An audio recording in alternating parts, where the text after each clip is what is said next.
Buenos días. Para mí son tardes, efectivamente. Eh, Ahora. Buenos días a todos, a todas y todos los que están ahí presentes, también los que están telemáticamente.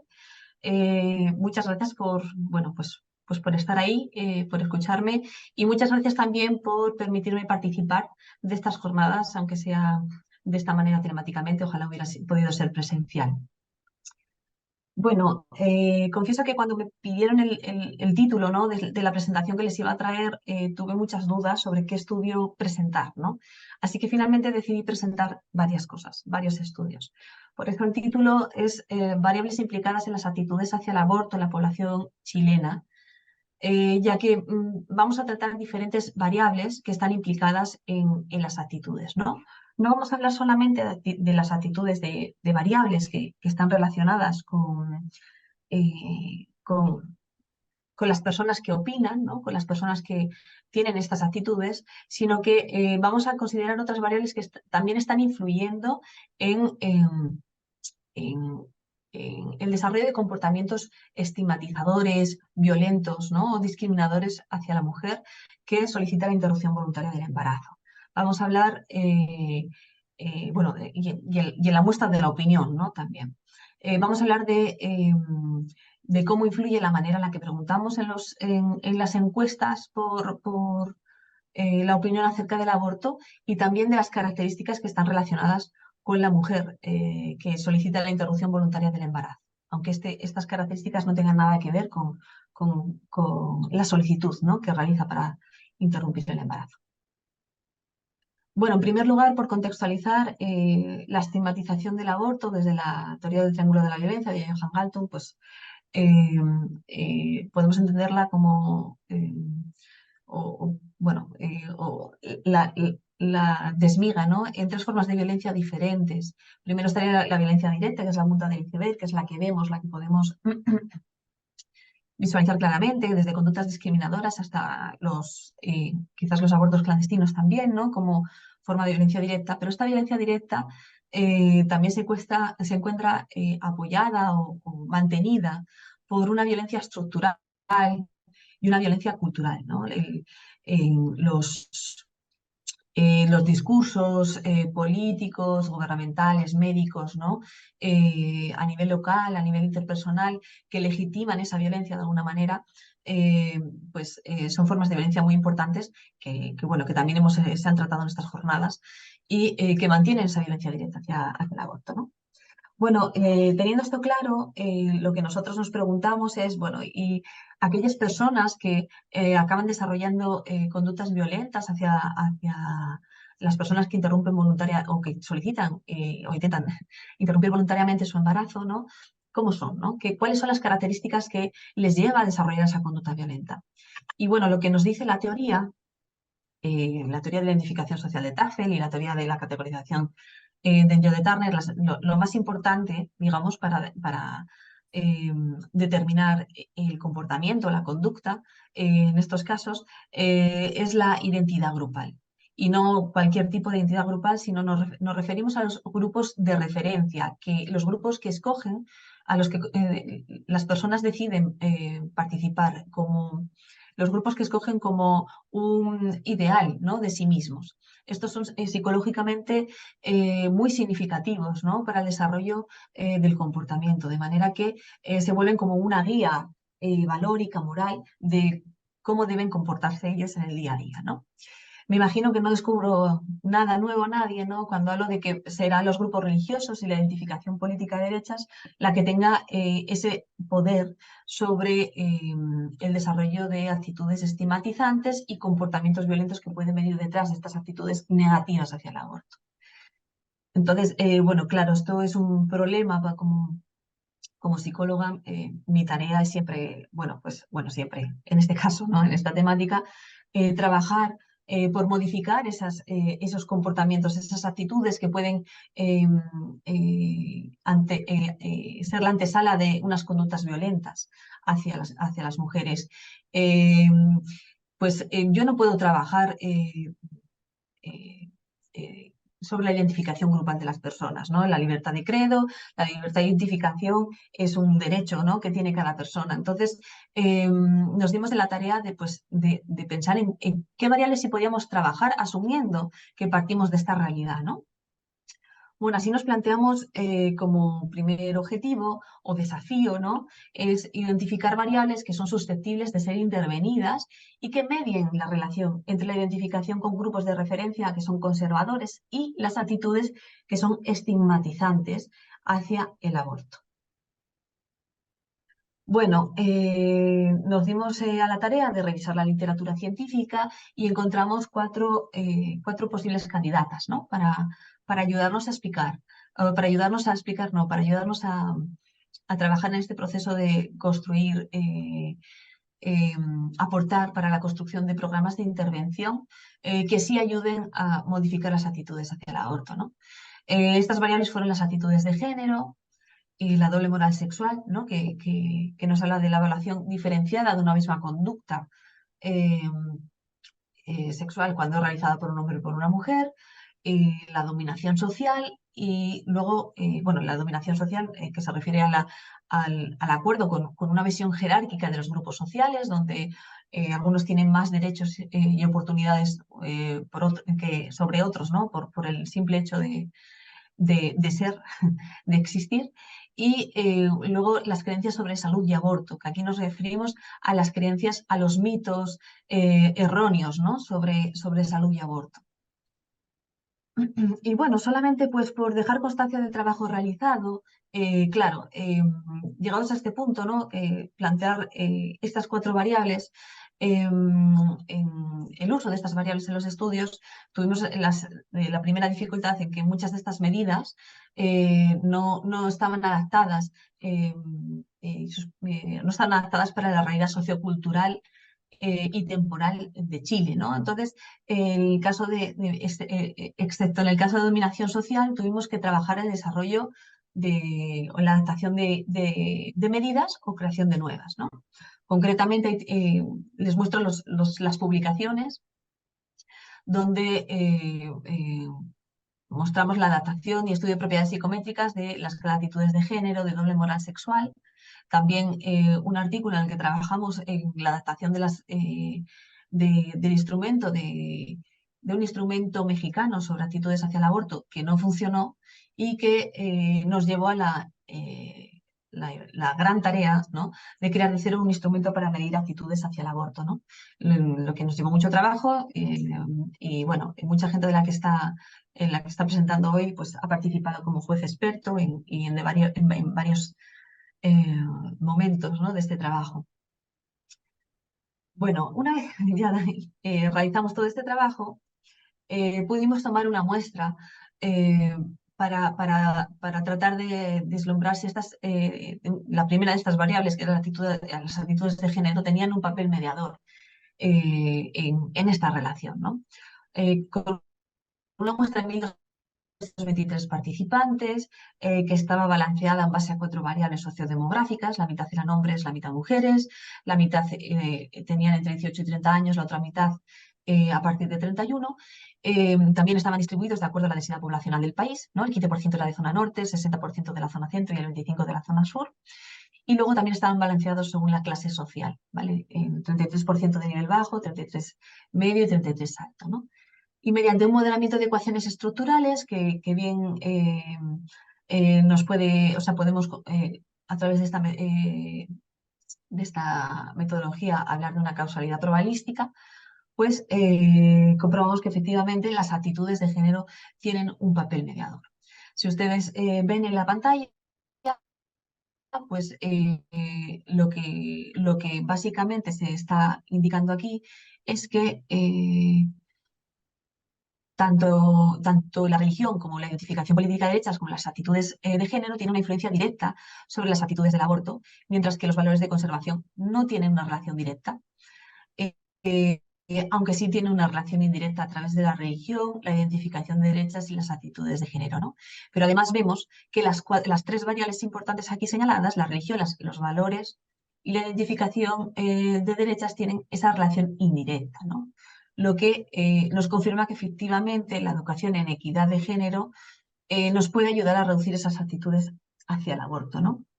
Una evidencia científica que nos puede ayudar a reclamar este tipo de educación para pues, eh, favorecer la reducción de las actitudes estigmatizantes hacia el aborto. Después realizamos un segundo estudio con 603 participantes que estaba distribuido de la misma manera en sexo, edad, densidad poblacional y clase social, donde probamos diferentes modelos tomando las otras 3 variables como variables mediadoras, ¿no? Únicamente funcionó el modelo de creencias sobre salud y aborto, lo que convierte también a esta variable en una ventana de oportunidad para trabajar en la reducción de las actitudes estigmatizantes hacia el aborto. Y creemos que una variable más interesante incluso que las actitudes de género, porque se trata de una variable de conocimiento, lo que la convierte en una variable más fácil de ser trabajada, ¿no? No es tan fácil cambiar las actitudes de las personas, pero desmantelar mitos erróneos sobre creencias de salud y aborto es más factible, ¿no? Es un trabajo más posible. De hecho, ahora actualmente estamos trabajando en eso, realizando un pretest y un posttest sobre actitudes hacia el aborto y como intervención tratando de desmantelar esos mitos para comprobar que efectivamente existen esos cambios, ¿no? Bueno, y aparte de esto nos planteamos otras preguntas. Antes de introducir las preguntas, o sea, antes de comentar las preguntas, vamos a tratar de introducirlas, ¿no? Otra cuestión que hemos observado en la literatura es que habitualmente se suele hablar de grupos pro elección o contra derecho, aunque bueno, es más habitual hablar de grupos pro vida, ¿no? Como si la opinión pudiese resumirse, la opinión de la población, la opinión de la comunidad pudiese resumirse en estas dos posturas, ¿no? Enfrentadas. Pero lo que nos dice la literatura es que realmente la opinión la opinión de la población se encuentra en un continuo con dos polos opuestos en los que podríamos encontrar estos grupos. ¿Vale?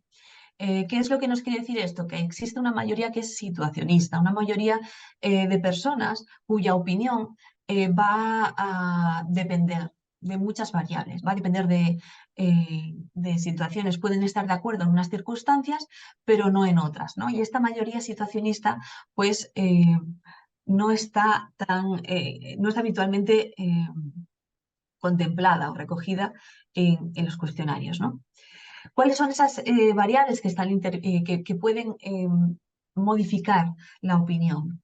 Bueno, las variables más importantes son los motivos para solicitar un aborto y me imagino que eh, fácilmente visible para todos, ya que eh, bueno, tanto en Chile como en muchos otros países hay ciertas circunstancias, motivos, ¿no? Que llevan a que el aborto sea legal y otros motivos en los que no lo son, ¿no? Aquellas situaciones en las que es más aceptada son los abortos que, bueno, Osborne denomina como traumáticos, considerando el aborto por peligro de vida de la mujer, inviabilidad fetal o violación, que son los 3 casos legalizados en Chile. Y luego estarían los abortos denominados por elección. No me parece la mejor etiqueta, obviamente, porque, bueno, todo aborto es traumático. Podríamos hablar de más o menos traumáticos, pero bueno, así se define en la literatura. Donde entrarían otros motivos como motivos socioeconómicos, tener demasiados hijos, salud mental, etcétera, etcétera. Pero luego hay otro conjunto de variables que han sido más ignoradas en la literatura. Hay algún estudio, pero muy poco, y que también pueden estar influyendo, incluso aunque no sea el motivo que lleva a la mujer a solicitar o que lleva a la persona a solicitar la interrupción voluntaria del embarazo, ¿vale? Que es la situación económica, el estado civil y la opinión de la pareja, ¿no? Puede haber otras, ¿no? Pero estas son las que hemos visto en la literatura que se han contemplado y que han tenido mayor peso. Entonces, las hipótesis al respecto nos dicen que un aborto será más aceptado cuando el aborto es traumático, y la mujer tiene un nivel socioeconómico bajo, está soltera y su pareja está de acuerdo con el aborto, ¿no? Entonces, digamos que la opinión sería más favorable hacia el aborto, hacia permitir el aborto cuando la mujer está soltera, o sea, tiene una situación desfavorable, está soltera, tiene un nivel socioeconómico bajo y su pareja está de acuerdo con el aborto. Y es más desfavorable la opinión hacia el aborto cuando la mujer tiene una situación pues menos adversa, ¿no? Que tiene un nivel socioeconómico alto, está casada y tiene una pareja eh, que está en desacuerdo con el aborto, ¿vale? Digamos, otra persona que, digamos, que estaría dispuesta, es otra persona importante, claro, en la pareja, estaría de acuerdo con que el aborto siguiera adelante o en desacuerdo con la mujer. Bueno, lo repito mucho porque es un poco lioso. No sé si al final, repitiéndolo tanto, lo dejé claro o lo complejicé más. Bueno, y entonces, como decía, en las encuestas habituales se utilizan preguntas como esta, ¿no? Te identificas con grupos pro vida, te identificas con grupos pro elección, con el aborto libre, o estás de acuerdo con el aborto cuando la vida de la madre corre peligro, o bueno, otras preguntas por causal, ¿no? Y efectivamente la literatura nos dice eso, que estas encuestas que son unidimensionales sin contexto pues son limitantes, ¿no? Ya que no permiten hacer distinciones sobre la opinión, pueden exagerar la polarización y van a simplificar un fenómeno que es mucho más complejo. Bueno, entonces nosotros tratamos de abordar estas ideas y planteamos los siguientes objetivos, ¿no? El primero de ellos es determinar el impacto de la manera de formular las consultas en las encuestas de opinión, con o sin contexto de la mujer, sobre la opinión frente al aborto y, en tercer lugar, nos planteamos como objetivo determinar la influencia del nivel socioeconómico de la mujer, su estado civil y la opinión de la pareja sobre la opinión acerca de los abortos traumáticos. Bien, la muestra utilizada es la del último estudio, 603 participantes que estaban balanceados por sexo, edad, densidad poblacional, según macrozona geográfica y por clase social, ¿no? Utilizamos diversos instrumentos para medir cada una de las variables. El diseño fue experimental 2x2x2, intersujetos con un alcance explicativo. Y si bien en los instrumentos no voy a entrar por tiempo a hablar detenidamente de cada uno de ellos, sí que voy a hablar del cuarto, que es el de viñetas sobre factores contextuales de la mujer que deciden acceder a la interrupción voluntaria del embarazo. Bueno, ¿qué fue lo que hicimos para tratar de dar respuesta a estas preguntas? A un pequeño grupo, el grupo control, le hicimos la consulta sobre el nivel de acuerdo con cada uno de los tres tipos de aborto legalizados en Chile, los abortos traumáticos, de la manera habitual, ¿no? ¿Está usted de acuerdo con el aborto solicitado por, bueno, en este ejemplo, por inviabilidad fetal? Pero a los otros 8 grupos utilizamos una historia, ¿vale? Una historia tratando de contextualizar la situación de la mujer, ¿no? Y jugamos con 3 variables. Modificamos cada grupo, tenía una modificación en las variables que tenían que ver con el nivel socioeconómico, estado civil y opinión de la pareja, ¿no? Como ahí en el ejemplo del grupo experimental 5 se les preguntaba, Berta, una mujer soltera de nivel socioeconómico alto de la novena región, se enteró recientemente de que estaba embarazada. En su visita más reciente al médico, este le informó que el feto presentaba una malformación congénita de carácter letal, por lo que Berta está considerando someterse a un aborto voluntario y su pareja no está de acuerdo, ¿no? ¿Está usted de acuerdo con que la mujer de la historia practique la interrupción voluntaria del embarazo? Bueno, y a algunos se les decía que la mujer estaba casada, que el nivel de socioeconómico era otro, tal, tal, tal. Bueno, voy a apurar que el tiempo apremia. Bueno, ¿qué fue lo que encontramos? Primero, lo que nos llamó poderosamente la atención es que el grupo control, la gente del grupo control estaba más de acuerdo que cualquier otro grupo con la interrupción voluntaria del embarazo. O sea, la verdad, el resultado solo fue significativo en 3 casos, pero bueno, no esperábamos tal cosa, pensábamos que podría haber mucha más variabilidad, ¿no?